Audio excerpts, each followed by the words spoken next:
dive into what we have today. And I'll start with the catalyst, Lanre Olusola. I knew you many years ago. You were selling clothes.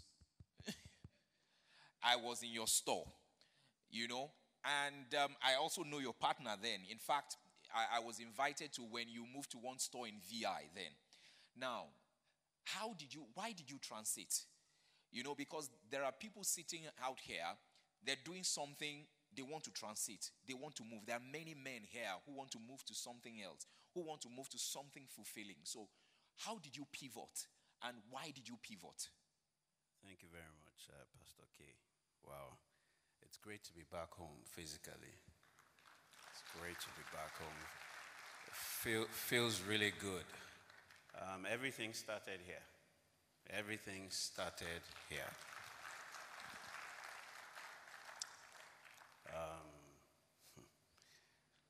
So one day, Pastor Taiwo called me and said to me, "You will teach believers class." Many years ago. And he says, "You will teach the tripartite nature of man in believers class. That man is a spirit, soul, and body." And that sparked curiosity inside me. Purpose was born that day. And I taught believers class for many years. But I didn't only study the Believer's Class Manual. I studied the Dake's Bible and the Spirit-Filled Bible. I studied it inside out.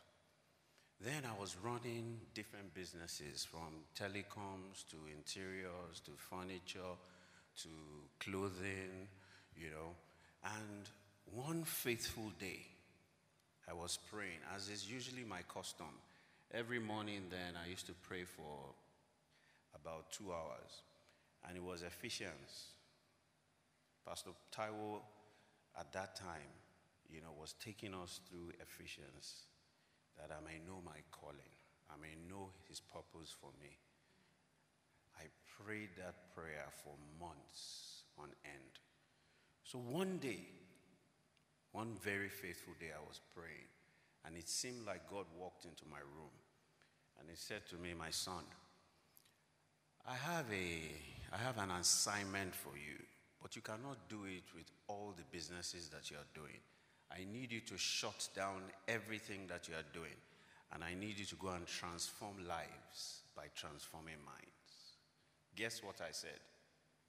"Get thee behind me, Satan." So God responded to me, and that's the relationship that I have with God. We discuss. He says, "You know my voice, my son. And so I'm going to give you time to process it."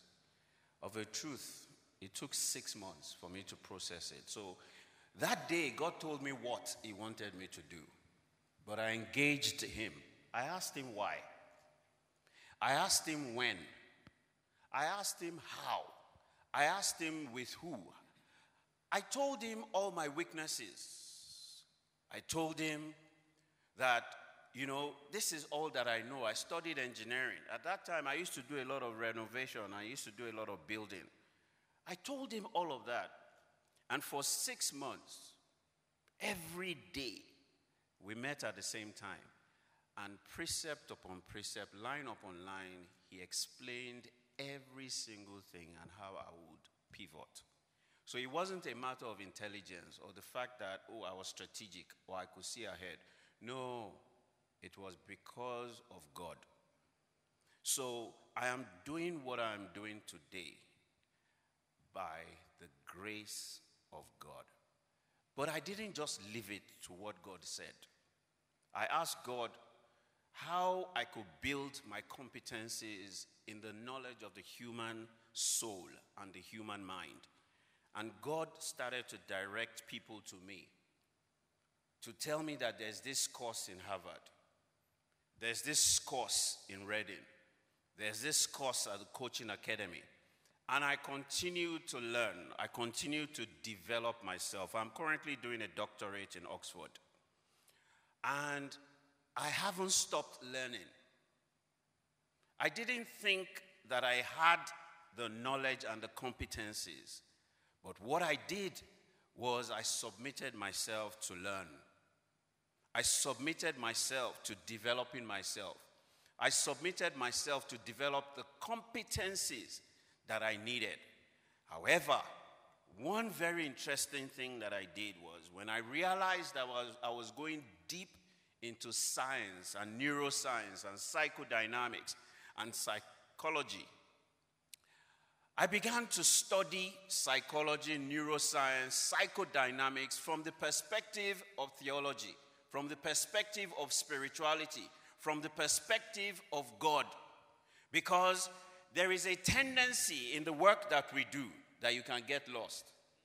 And so I ensured that I was anchored in God. I was anchored in God's word. Every time I sat in the class in Harvard, every time I sat in the class in Oxford, every time I learned something new, I must find a correlation, I must find a scripture, I must find an anchor in God's word. And that has kept me safe. That has protected me. Now, I also identified role models and people that were doing great things in the things that God wanted me to do. And I studied them. I did a lot of research. Beyond just doing the research, I now asked God who I was. So I sat down with him one day and I began to ask him these questions. Father, who am I? And who am I not? That answer helped me stay focused and consistent. Helped me commit. Helped me develop and build an identity. I asked God, what am I and what am I not? It helped me understand the essence for which God created me and the problems that God had created me to solve. We will come back to you because there's a part you are touching. Yeah, go ahead and put your hands together. There's a part you are touching that I would want you to touch when I come back to you, and that's the issue of identity, because so many men are confused about who they are. And if you are confused about who you are, then how can you fulfill purpose? How can you marry right? How can you do the right things? So, but he said quite a number of things that he asked God when, where, how. There's this thing I hear, double your hustle. And a lot of people are thinking that it's just by hustling. You may be hustling in the wrong direction. And you are doubling your hustling in the wrong direction. And you think, there are things that when God has shown you, he will direct you. Now, let me talk to Professor.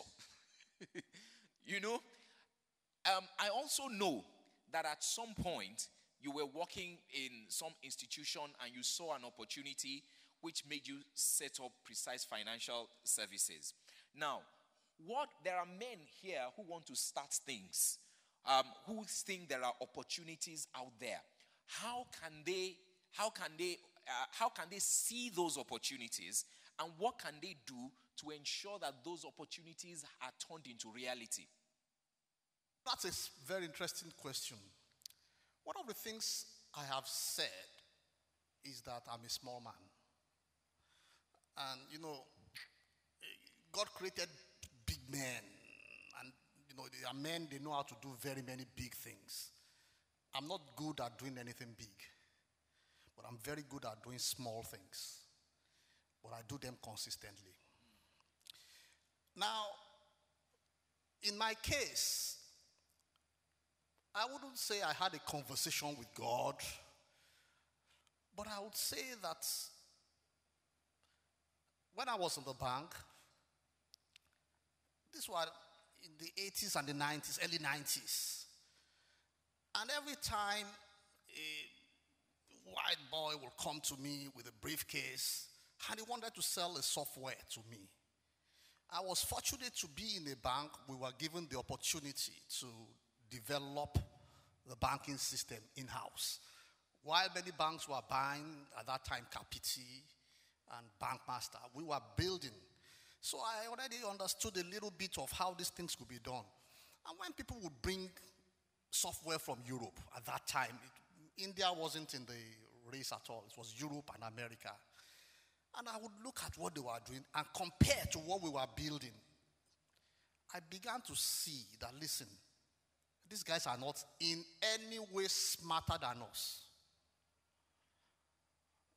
And we would ask them questions, and sometimes they couldn't even come up with reasonable answers. That was my own aha moment. I realized that, so somebody comes and you ask him, okay, fine, fair deal. So how much would you, and then they would mention, at that time, £1 million. Well, the exchange rate wasn't this bad, but it was. After a while, I couldn't sleep anymore. Because I began to see that what these guys were pushing were not as standard as what my team and I were doing. But you have to understand my background.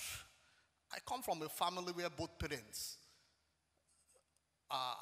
at that time were civil servants. Of course, you know my dad is a retired bishop now.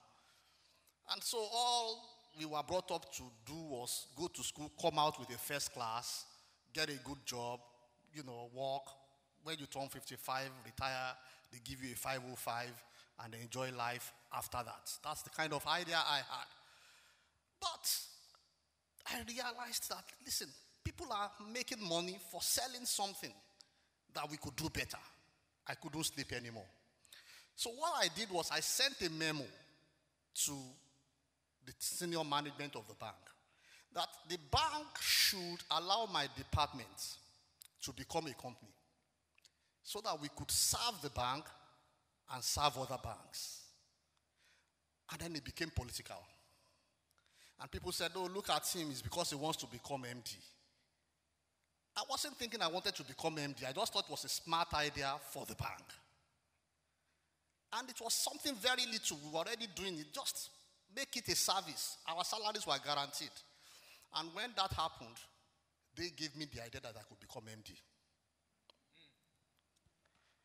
And it was that simple. So when I realized that the bank wasn't going that way, then I said, Philip and I were working in the same bank. He was working in my department. I told him, I said, why don't we do this? We spent 1 year preparing a business plan. And we set a date. We said 1st of March. We sat down 1st of March 1993. And we said 1st of March 1994. We were going to start. Well, many things happened. Serendipity. We started 1st of March 1994. But we started with very little capital. At that time, it was 8,250 naira. It was less than 10 days my wages. But that money hasn't finished till today. Again, and this is a testimony to the faithfulness of God. But again, I say the principles of learning to do small things. Because when you are with 8,250 naira, you are minced meat, if you understand what I'm talking about. You cannot afford to run out of cash, so you cannot pursue a 1 million naira contract. So we could only pursue 30,000 naira contracts because the opening and closing time for those will be short enough to put us into funds. But guess what? They allowed us to exercise our muscles, allowed us to have references in very small organizations. And that's how we've continued up till today. I won't say we've really done anything really massive, but we've continued to take those baby steps. But we ensure that by the guidance of God, we never go back. All right. Thank you very much. I think that is also very instructive. I believe you are learning here as men who are seated here. A lot of you are in different stages of your lives, different stages of your careers. You want to take fresh decisions. He's giving us nuggets and things to look for at this time. Now, you said something, and we're going to come back to it. Because I know in this town, in Lagos and in Nigeria, there's the hit it big syndrome. You know that a lot of people just want to hit it big, bam, like that. You want to hammer, you want to blow. You understand? You are not started sparking first, but you want to blow first. So, we'll come back to that issue. Now, let me go to Taiwo. Taiwo runs Max NG, and I know Max NG does a lot of these things in Okadas and all that thing. You raised money. Now, because these are the challenges we have, you raised money and you were in Lagos and they banned Okada. It meant that all the money you raised, dollar. Is it not dollar you raised? Dollar you raised was hitting you, looking you in the face and running down the drain. What did you do? Because there are many people here who have started something, who are doing business, who are in jobs. Things went down for them. But how did you repick yourself? What did you do? And what are you doing now? Before I answer that question, maybe I can provide a quick context or background. So my dad is an academic, he's a professor, major in statistics. In the family, I'm the last child, and my immediate older brother is 5 years ahead. So that meant that growing up, I was alone a lot. And being alone, I was alone with my dad's research reports, right? Statistics on mortality, child mortality, poverty, unemployment, etc. So I grew up on that as my diet.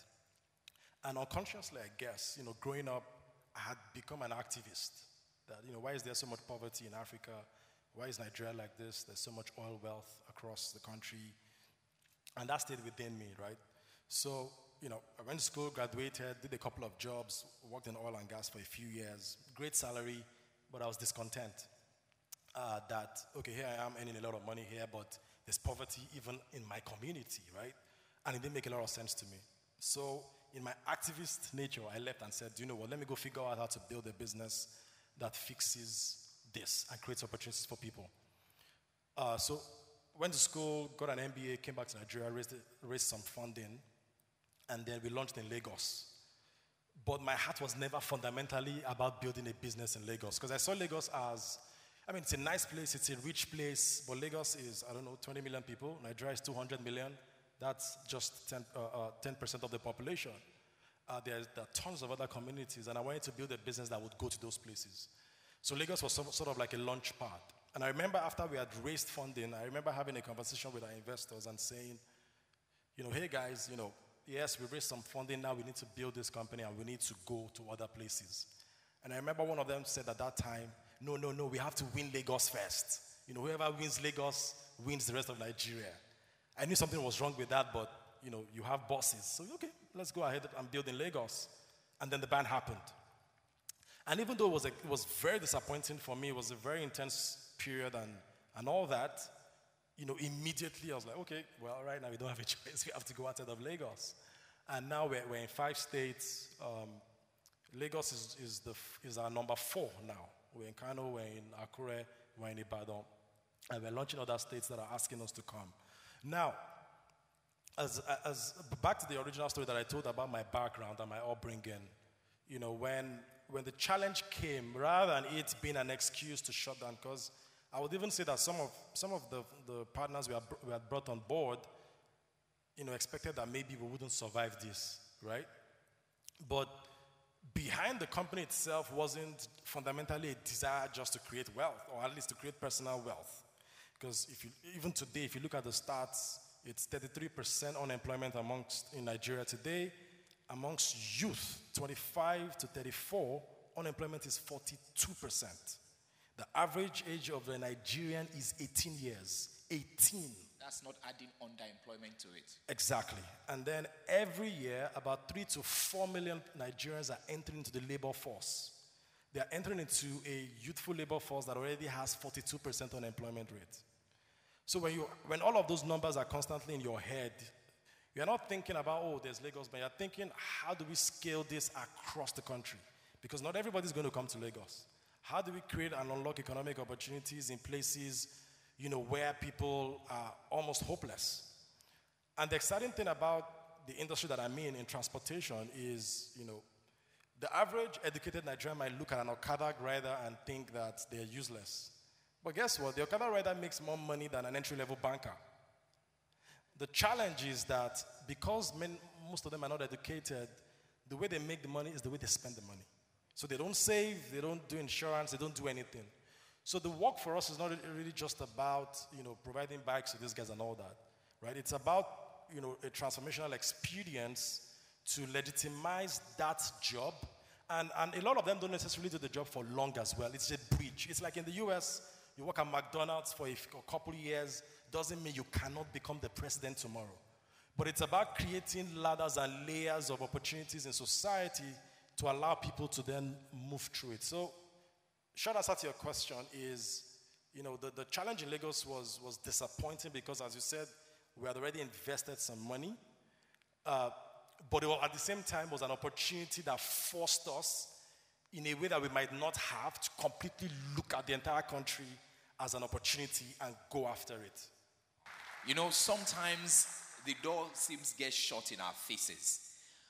We need to be able to transit and say, there is another door that God is opening. And, there was something I put on my social media a few days ago. I was taking a stroll and I saw the beauty in the skies. I mean, it was so beautiful. I put out my camera and took the picture. It was sunset. And it occurred to me that no matter how hard things may be around, it just takes you to stop. Just stop. Observe around. You will see something good. You will see an opportunity. The challenge with most people is that they are not willing to stop. There's a scripture that says that the young men will faint. It says, but those that wait upon the Lord, they shall renew their strength. They shall mount up with wings as eagles. They shall run and not grow weary. They shall walk and not faint. It means that if you want to accelerate, acceleration is by waiting.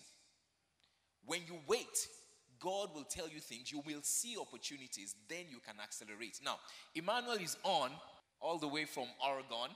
So part of Emmanuel's story was Emmanuel lived a good life, then was stricken by heavy dose of poverty. I knew at some point he said they were living in an uncompleted building. They didn't have toilets and all those things, but he still had a vision. What was driving you, Emmanuel? Now today, you don't want to know how successful a doctor Emmanuel is.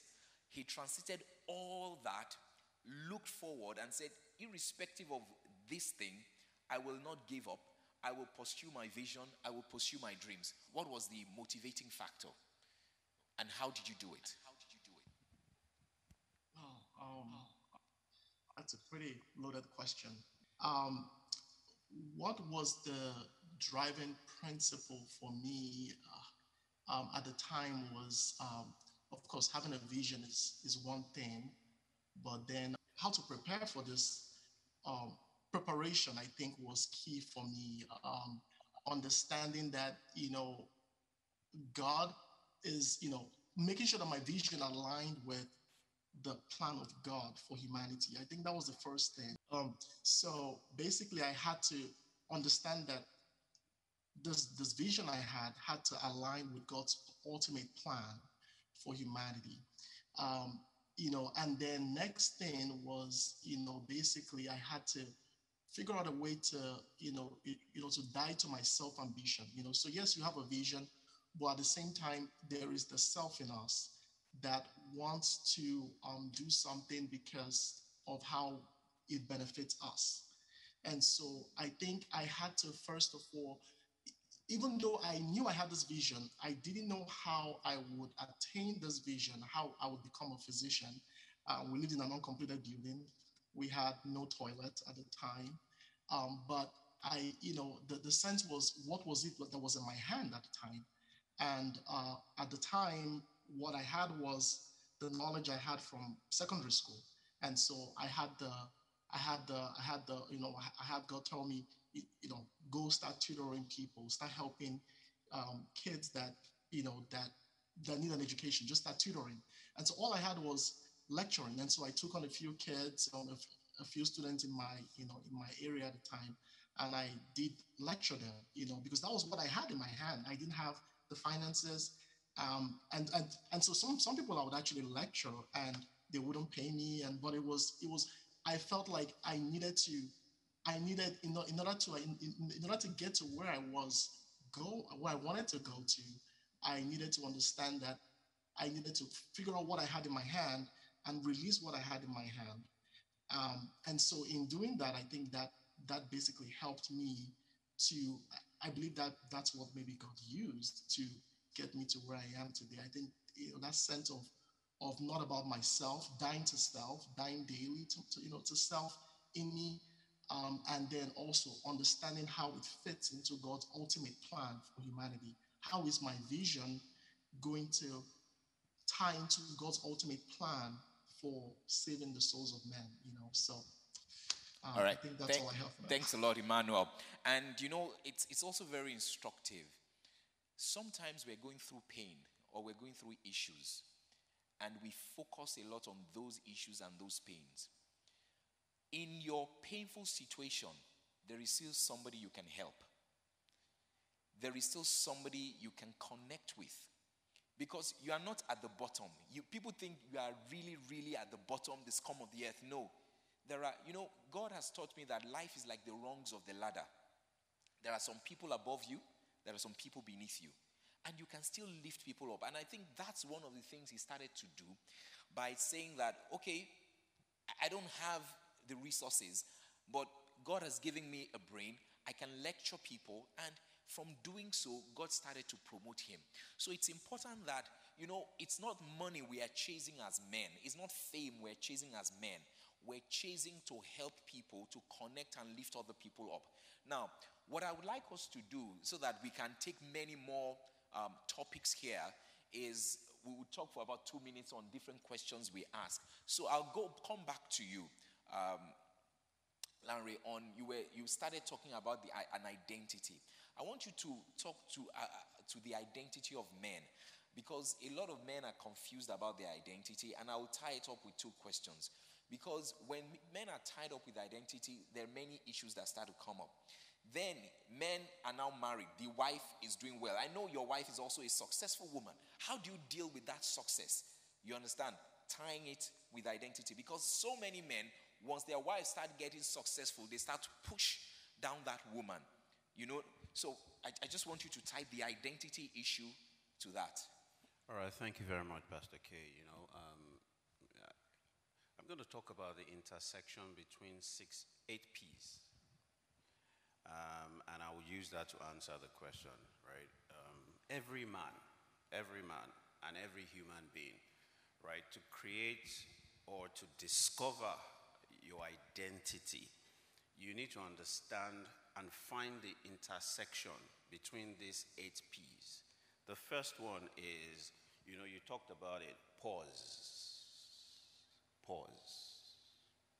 Many people don't pause. People are always running. They're always moving. They're always doing. They're always striving to have. For you to really, truly discover your identity, right? You have to pause. You have to stop. Press that pause button. Let me turn to your neighbor and say, pause. Pause. And when you are pausing, what do you need to do? Strip yourself of the labels. That role, CEO, strip it. The possessions that you have acquired, strip it. The designers you wear, strip it. What the world knows you as, strip it and be completely empty. And when you are completely naked, then you begin to ask yourself a few questions.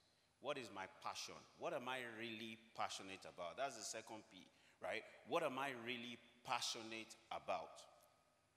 And your passion is a function of the things that you love doing, the things that you do naturally, your gifts and your talents. So, having paused, ask yourself, what is my passion? That answer comes from deep within you first. And then you would ask the people that have been with you ever since you were growing up. And they will be able to point you in the direction of, okay, we know that you always did this. You always took apart the television when it spoils, the radio, right? But what they tell you is supposed to be a confirmation of what you have found and discovered from within. The second thing you want to discover is your purpose. You want to discover your purpose, the reason why you are here, your mission, the pain that you are created to be the solution to, the problem that you are created to solve, the people that you are called to. You must identify them, but you cannot without pausing. You cannot without asking questions. You cannot without meditating. You've got to be able to be in a quiet place. You've got to be able to be in a meditative place to be able to discover purpose. And to discover purpose, you must have a 360-degree perspective. And that is the next P, perspective. Look up to God and ask God. Look within yourself and ask yourself. Look around you and find problems that people have, that draw you, that pull you, things that annoy you, that you cannot, there's some people that there are certain things that they cannot not talk about. They cannot not try and intervene in. Your purpose is calling you, right? Look around you. Look within you. Look up to God. The next one is, what are your professional competencies? What are your educational competencies? What are your skill competencies? Right? The next one is, what is your personal volition? What is it that, if they tell you to do it, right, you can do it for free. If they offered you $1 million and say, stop doing it, you will not agree. That thing that when you start doing, right, time will pass. You will not eat. That thing that, if they wake you up at 3 a.m. and ask you to do it, it will be a walk in the park. And then, what are the principles that guide the areas that you are passionate about, the areas of your professional competencies? And then the next one is, how do you begin to position yourself? Now, in positioning yourself, right, you must get into the right relationships. Because if you have found answers to all of these questions with the 7 other P's, and you go and marry someone whose purpose is directing them south, and your purpose is directing you north, then both of you cannot be in the same ship. Which means that all of these questions are the questions that you want to be asking when you are dating, when you are courting. Peradventure, you didn't ask them.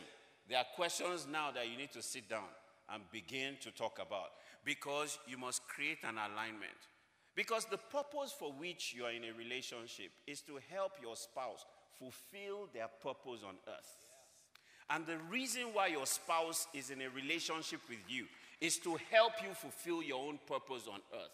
So if this is right, then it won't be a problem if your wife is the MD of a bank, your wife is the MD of an oil company. Why? Because you understand that it is not about her, it is about him. Now, you both have the same father, and God does not create confusion. Man is the one that positions himself in the wrong place. You can marry wrong and shipwreck your destiny. You've got to, if there are young men here that are not married, take your time. Discover these first. In your courtship, allow your wife your potential wife to discover it. Discuss it and find how you can create perfect alignment. It is so important, right? Because even that marriage, there is a purpose for it. And your children, if both of you are not functionally operating within your marriage, you will create dysfunctionality. And then you will create dysfunctional children who will go into society and create chaos. Fantastic. So I was going back, you were talking about baby steps and all that. There's this syndrome around now, and what I see, a lot of young men, a lot of even people they're always talking about the contracts they want to win. They're always talking in the billions. I'm hitting it big. They don't want to do. I want you to talk to that and slow people down and let them know that these things can come. I studied economics. And, economics defines money as a store of value. And I think the biggest tragedy of poverty is not the absence of money, but abundance of money where there's no value. So, see. Repeat it. What I said is that I think the real tragedy of poverty is not the absence of money, but abundance of money where there's no value. And I think it's good to think about money, but it is better to think about value. I said something. You know, one of the challenges most of us have is our parenthood and society. So when we were born and when we are growing up, they will pray for you. And they will say you will call 1 and 1,000 will answer. And you will say amen. So they give us a sense of entitlement before we even start life. And I think it puts a lot of us in trouble. And so one of the things I have decided, if you take a look at people like Steve Jobs, people like Jeff Bezos, what are they doing? They are not looking for calling 1 and 1,000 will answer. They are trying to see how many people they can serve. And so, rather than we thinking all the time about, so I want to have money so I can buy, a plane and other Mercedes, I think they are mundane issues. Because when we seek first to create value, when we seek first to improve society and humanity, every other thing being equal, money will follow. I agree that there are what we call asymmetries where money doesn't necessarily follow real value. But one of the things Bishop Mike said on this altar many years ago is that a lizard in Nigeria cannot become a crocodile in America. And that's very true. The meaning of being a wealthy person is not about how much you have in your bank account. It's like a code in your body.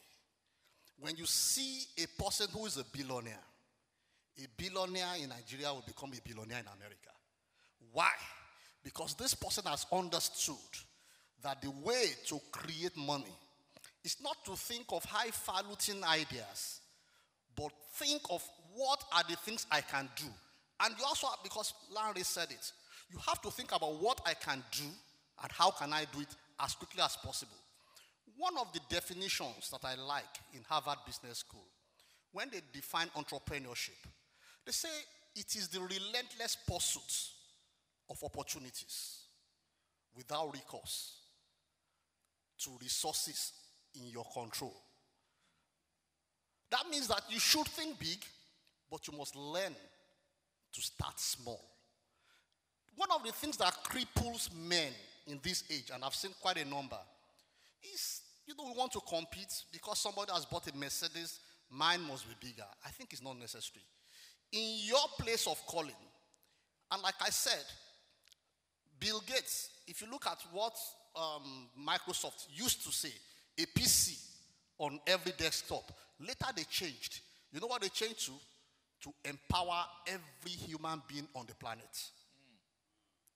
So if we begin to think about what can I do to help somebody else, how can I do things to make other people better, I absolutely have no doubt that there's a higher likelihood of doing very, very well financially. I agree also that wealth is not about how much money you make. How much money you make is interesting, but wealth is about how much money you save, that you have left.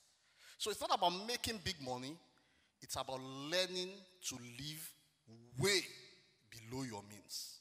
If we combine these two things, I think for younger people, we follow this pattern, I can say, even if your village people are after you, they have failed already. I would say without any equivocation that the chances of making it are very high. Thank you. Thank you very much. So, Taiwo, the next question is for you. And we're in the age of technology. The speed at which things are changing, they're so dynamic, they're so fast. I think I read some statistics. I don't remember now, but it's something like maybe 100 years ago, things changed every 20 years and all. Now it's as if they are changing every 2 years. The speed at which things are changing. Now, if we are not careful, they say that backsliding is not just moving back. If you stay on one spot and things are moving faster than you, you're already moving back. So how do you, in this age and time, ensure that you remain relevant? You understand? And not just be at the back of the woods. Because there's so many people that in their places of work and all that, things are moving. They bring the 24-year-old guy, is their boss there, and why is the 24-year-old guy my boss? No, you didn't change. You understand? And you are causing problem for them in that organization. So how do we ensure that we continue to move with the times? Okay, well, that's a complex question, but I'll try my best. I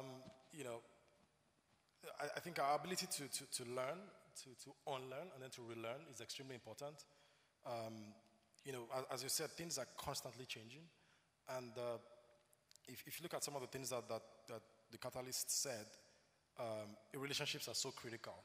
And when I think about relationships, I think about it in a multi-dimensional way. So, for example, what kind of organization do you work in, right? That alone determines a lot. Then, when you look at the organization you work in, what departments do you even work in, and what people do you work with in that organization? That also, to a large extent, shapes and influences your thinking. Then, as a young person, who has huge ambitions in life, what sort of friends do you have? So do you have friends who just want to hammer? Or do you have friends who are fundamentally thinking about value creation? And if you look at the last comment that was made around, wealth being a function of value creation, if you don't fundamentally understand that, you would want to make money without understanding the process for which money is made. Now let's bring it down to technology. A lot of people know the richest people on the planet. They know Jeff Bezos, they know Bill Gates. What a lot of people, especially young people, don't know is, why are these guys billionaires? See, that's the question. Why are they billionaires? The reason why they are billionaires is that they've solved billion-dollar problems for billions of people.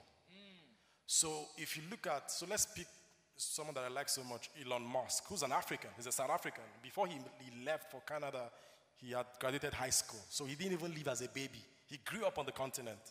And today he's one of the wealthiest persons on the planet. Number two. At some point he was number one. But let's look out of the money and say, what is Elon doing that is making him super wealthy? And you look at a bunch of his companies. You look at Tesla. You look at SpaceX. SpaceX is even more interesting. What he came up with is he looked at what NASA had done for many years.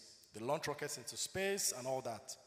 But he said, the rocket that we use to launch satellites into orbit, these rockets might cost $10 million, $20 million. The challenge is when we do that, that rocket comes back and is destroyed. $20 million gone, just like that, for a one-time launch. And he asked himself, what stops us from reusing that rocket?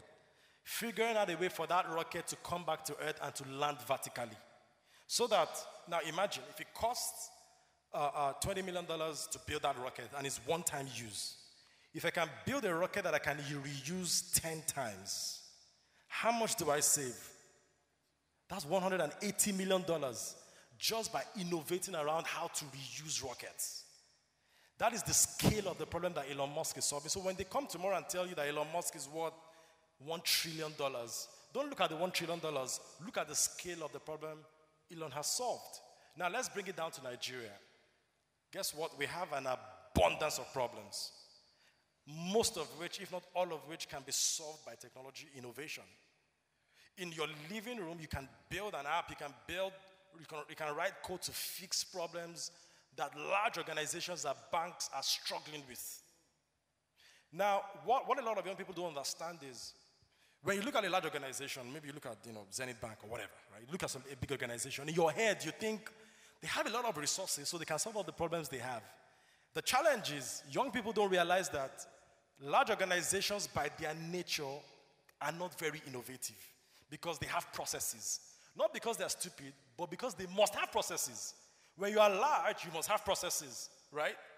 But because you have processes, you are slower. So therefore, as a young person, I can see a problem and I can quickly fix it. How do many large organizations grow today? They grow through acquisitions, not organically. They see some fantastic technology, they acquire it. So as a young person, right, I can say, what problems are these people facing? I can build software, and it's not that hard to write code. In 3 months, you can learn to code. The challenge is you are more interested in hammering by whatever means possible than in just learning to write code. And you don't need to be a genius to write code. You don't even need to have studied computer science. But to your point on technology innovation, so the real thing is that Mark Andreessen said this a few years ago, that software is eating the world. Now, it's not only software that is eating the world, AI is eating the world. So the question is that a lot of young people need to ask themselves is, what is my highest point of leverage, right? What is my highest point of leverage? If I want to move a huge truck, right, I don't try and push it to move it. I just, move around the steering wheel and I press the accelerator pedal and the whole vehicle moves. When you look at the world today as a young person, what is your highest point of leverage? Your highest point of leverage is technology. Because you can sit down in your garage or in your living room and build an application that serves 100 million people. So why don't you spend your time thinking about that rather than figuring out ways to swindle someone or to make money very quickly? So as you said, technology, innovation, AI, these things are eating the world, and everybody, not just young people but older people, will do well to abandon the way they've done things before and go become students again and relearn. Wow, fantastic. Rather than staying, there's something I call the bottomless pit, and it's called social media. You know why it's bottomless pit? If you keep scrolling, you never get to the end. It's a bottomless pit, and you keep looking at it. The amount of time you spend doing that, he said something just now, that coding, you don't have to be a genius to learn coding and all that. And the world is changing fast. Remain relevant. Remain relevant. The next Elon Musk can come out of Nigeria. The next Jeff Bezos can come out of Nigeria. And they are sitting down here. While we were praying for this meeting, one of the things that God told me was that we are raising giants out of here. You are a giant, you are a king. Emmanuel, I just want you to say how not to get frustrated. You understand? Because sometimes people are frustrated about things they are doing and they want to give up. And sometimes there are things you need to give up. So how do you stay focused? Because from your story, I know the temptation to be frustrated was very high. Yes, it was. Yes. So, the way I think about, just to kind of go back, I think staying focused is easy when we understand who we are, right? So when we keep our minds set on the fact that we have the mind of Christ, we have the DNA of God. Think about it. The Bible talks about that we've been born not of the incorruptible, not of the corruptible seed, but of the incorruptible seed. And whenever I think about that, it's basically stimulates. It makes me so excited because just thinking about even in the God basically put His DNA inside of us, and so because we have God's DNA, we cannot fail. Like just even in for instance, in medicine, we're coming up with ways to take DNA. So, for instance, insulin, which we all use, which some patients that are diabetics use. Scientists have figured out how to take the gene, just the insulin gene, that's the DNA, and take it from a human being and put it in a bacteria, and that DNA is able to reproduce, actually create insulin in the bacteria. Even though the bacteria does not need insulin for anything, the bacteria does not have blood, but because you're taking that DNA from that human that codes for the insulin gene and putting it into the bacteria, that bacteria is actually able to make insulin. And so think about that on a different scale. Like now we have the DNA of God. We have the incorruptible seed in us, and so I think so whenever I think about it, I know that we cannot be failures. It helps to inspire that we are not of this world, and it helps me stay focused. Because then I know it's not about me. It's about God's agenda. It's about God. How can I die to self? How can I just how can I, because, that's one of the biggest problems that I think people in my age group, 30s and 40s, have, is this sense of self, how can I do this?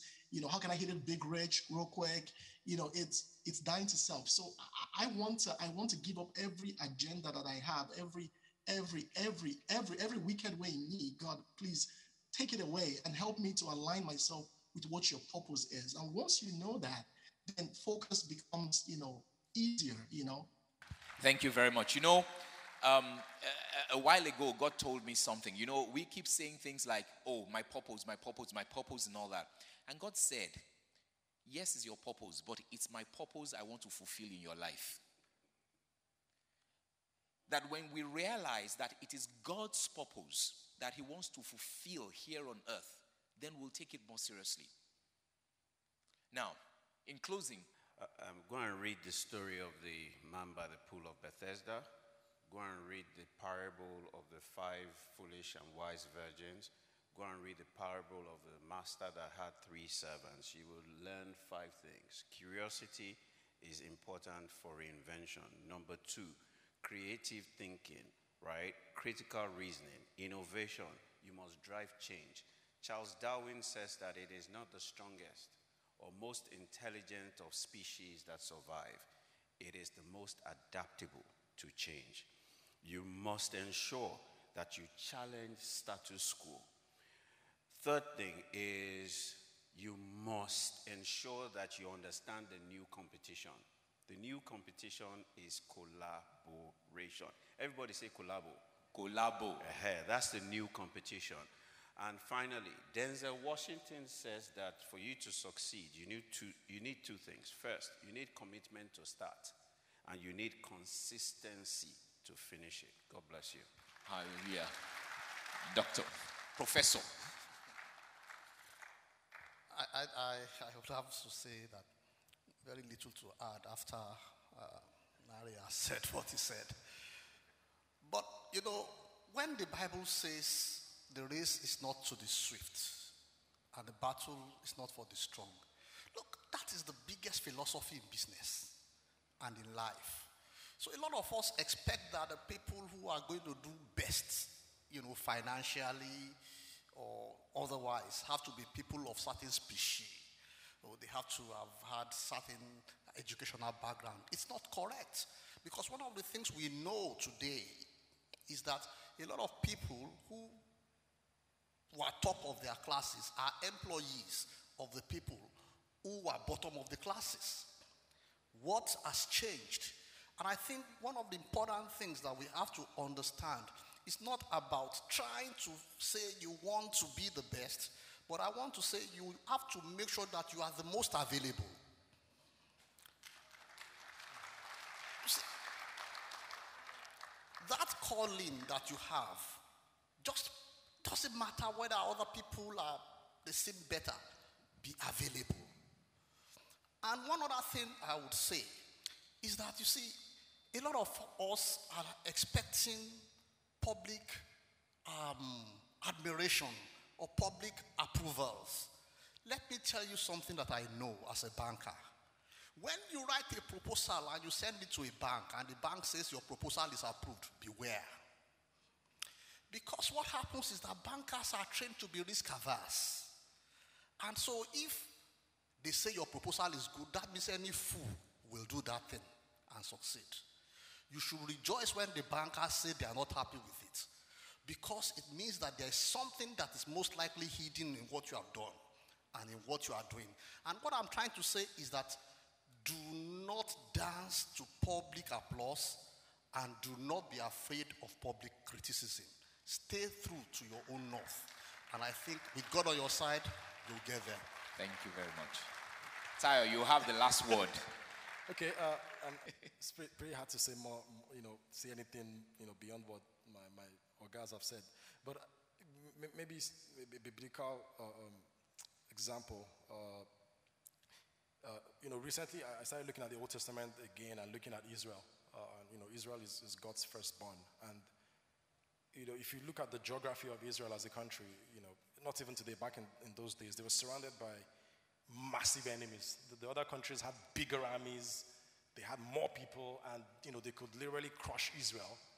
And I just saw how God proved to Israel that when I'm with you, no matter how many your adversaries are, they cannot defeat you. And I saw, I looked at the example of David, killing Goliath. And that story is so popular today, but, Goliath was huge. It wasn't easy, right? But he defeated Goliath, right? And, you look all the way to the New Testament and, the example of Jesus and how in the first 400 to 500 years of the church, massive persecution, but in the midst of intense persecution by the Roman Empire, the church grew and prospered and expanded. I think for a lot of young people, especially now, when you hear stories of, Nigeria used to be good, it's a lot worse today, there's a feeling of hopelessness, that no matter what I do, I just can't succeed. But because we are Christians, we know that, the bigger the giants, the greater the victory, and that we really can win. Amen. Wow, thank you so much.